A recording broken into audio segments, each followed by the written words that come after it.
আসসালামু আলাইকুম। আজ রবিবার 7 তারিখ। একটা বিষয় হলো, আসন ভাগাভাগি হইল ব্রাহ্মণবাড়িয়া উপজেলা, ব্রাহ্মণবাড়িয়া জেলা। আর তারা রোড অবরুদ্ধ করে রাখছে বিজয়নগর উপজেলা চান্দুরা, ওই জায়গাটার নাম চান্দুরা। আমার প্রশ্ন হলো, ব্রাহ্মণবাড়িয়া জেলার আসন ভাগাভাগি তাদের এটা দলীয় সিদ্ধান্ত এবং দলীয় ব্যাপার, কিন্তু সারা বাংলাদেশের পরিবহনকে একটা ভোগান্তি এবং যাত্রীদেহ ভোগান্তি। এমনিতে ব্রাহ্মণবাড়িয়া বিশ্ব রোডের ভোগান্তির শেষ নয় মানুষের।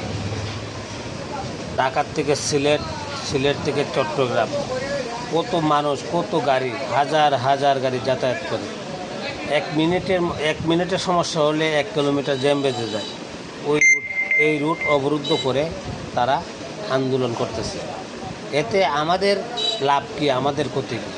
ব্রাহ্মণবাড়িয়ার আসন ভাগাভাগি নিয়ে এটা ব্রাহ্মণবাড়িয়ার মানুষের সমস্যা হতে পারে।